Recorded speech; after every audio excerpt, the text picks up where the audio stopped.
श्रीमद् वाल्मीकि रामायण बालकांड 33वां सर्ग।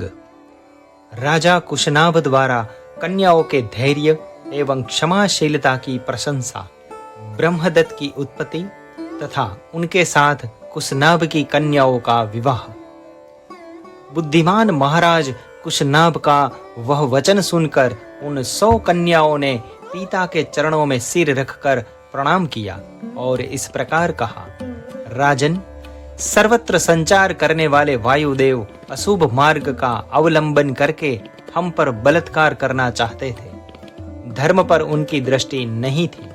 हमने उनसे कहा, देव, आपका कल्याण हो, हमारे पिता विद्यमान है, हम स्वच्छंद नहीं है, आप पिताजी के पास जाकर हमारा वरण कीजिए। यदि वे हमें आपको सौंप देंगे तो हम आपकी हो जाएगी। परंतु उनका मन तो पाप से बंधा हुआ था। उन्होंने हमारी बात नहीं मानी।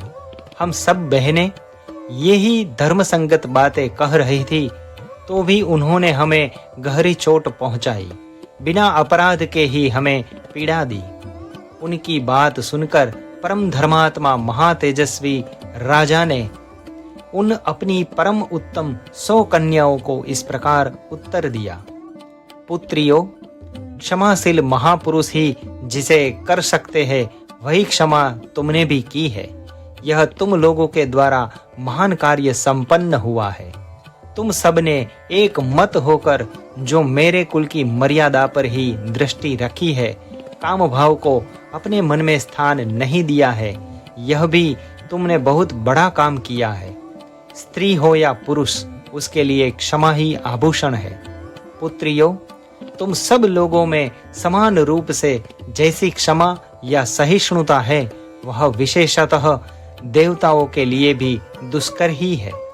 पुत्रियों, क्षमा दान है, क्षमा सत्य है, क्षमा यज्ञ है, क्षमा यश है और क्षमा धर्म है।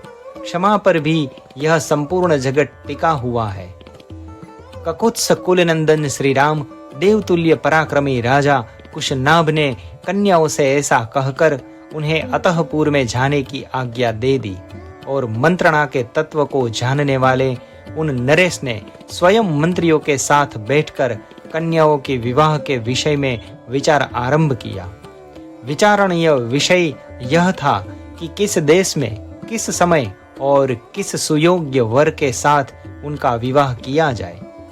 उन्हीं दिनों चुली नाम से प्रसिद्ध एक महातेजस्वी सदाचारी एवं ऊर्ध्वरेता नैष्ठिक ब्रह्मचारी मुनि वेदोक्त तप का अनुष्ठान कर रहे थे अथवा ब्रह्म चिरंतन रूप तपस्या में संलग्न थे। श्री राम, तुम्हारा भला हो। उस समय एक गंधर्व कुमारी वहां रहकर उन तपस्वी मुनि की उपासना करती थी। उसका नाम था सोमदा। वह उर्मिला की पुत्री थी। वह प्रतिदिन मुनि को प्रणाम करके उनकी सेवा में लगी रहती थी तथा धर्म में स्थित रहकर समय समय पर सेवा के लिए उपस्थित होती थी। इससे उसके ऊपर वे गौरवशाली मुनि बहुत संतुष्ट हुए। रघुनंदन, शुभ समय पर आने वाले चुली ने उस गंधर्व कन्या से कहा, सुबह, तुम्हारा कल्याण हो, मैं तुम पर बहुत संतुष्ट हूँ। बोलो, तुम्हारा कौन सा प्रिय कार्य सिद्ध करूं। मुनि को संतुष्ट जानकर गंधर्व कन्या बहुत प्रसन्न हुई। वह बोलने की कला जानती थी। उसने वाणी के मर्मज्ञ मुनि से मधुर स्वर में इस प्रकार कहा, महर्षि, आप ब्रह्म तेज से संपन्न होकर ब्रह्म स्वरूप हो गए हैं, अतः आप महान तपस्वी हैं। मैं आपसे ब्रह्मताप यानी ब्रह्म ज्ञान एवं वेदोक्त तप से धर्मयुक्त धर्मात्मा पुत्र प्राप्त करना चाहती हूँ।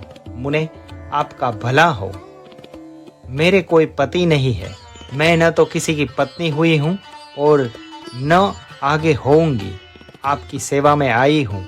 आप अपने ब्रह्म बल से मुझे पुत्र प्रदान करें। उस गंधर्व कन्या की सेवा से संतुष्ट हुए ब्रह्मर्षि चुली ने उसे परम उत्तम ब्राह्म तप से संपन्न पुत्र प्रदान किया। वह उनके मानसिक संकल्प से प्रकट हुआ मानस पुत्र था। उनका नाम ब्रह्मदत्त हुआ। कुशनाभ के यहाँ जब कन्या के विवाह का विचार चल रहा था, उस समय राजा ब्रह्मदत्त उत्तम लक्ष्मी से संपन्न हो काम्पलिया नामक नगरी में उसी तरह निवास करते थे जैसे स्वर्ग की अमरावतीपुर में देवराज इंद्र। ककुत्स कुलभूषण श्री राम तब परम धर्मात्मा राजा कुशनाभ ने ब्रह्मदत्त के साथ अपनी 100 कन्याओं को ब्याह देने का निश्चय किया। महातेजस्वी भोपाल राजा कुशनाभ ने ब्रह्मदत्त को बुलाकर अत्यंत प्रसन्न चित्त से उन्हें अपनी 100 कन्याएं सौंप दी। रघुनंदन, उस समय देवराज इंद्र के समान तेजस्वी पृथ्वीपति ब्रह्मदत्त ने क्रमशः उन सभी कन्याओं का पाणी ग्रहण किया। विवाह काल में उन कन्याओं के हाथों का ब्रह्मदत्त के हाथ से स्पर्श होते ही वे सब की सब कन्याएं कुब्जत्व दोष से रहित, निरोग तथा उत्तम शोभा से संपन्न प्रतीत होने लगी। वात रोग के रूप में आए हुए वायुदेव ने उन कन्याओं को छोड़ दिया। यह देख पृथ्वीपति राजा कुशनाभ बड़े प्रसन्न हुए और बारंबार हर्ष का अनुभव करने लगे। भोपाल राजा ब्रह्मदत्त का विवाह कार्य संपन्न हो जाने पर महाराज कुशनाभ ने उन्हें पत्नियों तथा पुरोहितों सहित आदर पूर्वक विदा किया। गंधर्वी सोमदा ने अपने पुत्र को तथा उनके योग्य विवाह संबंध को देखकर अपनी उन पुत्र वधू का यथोचित रूप से अभिनंदन किया।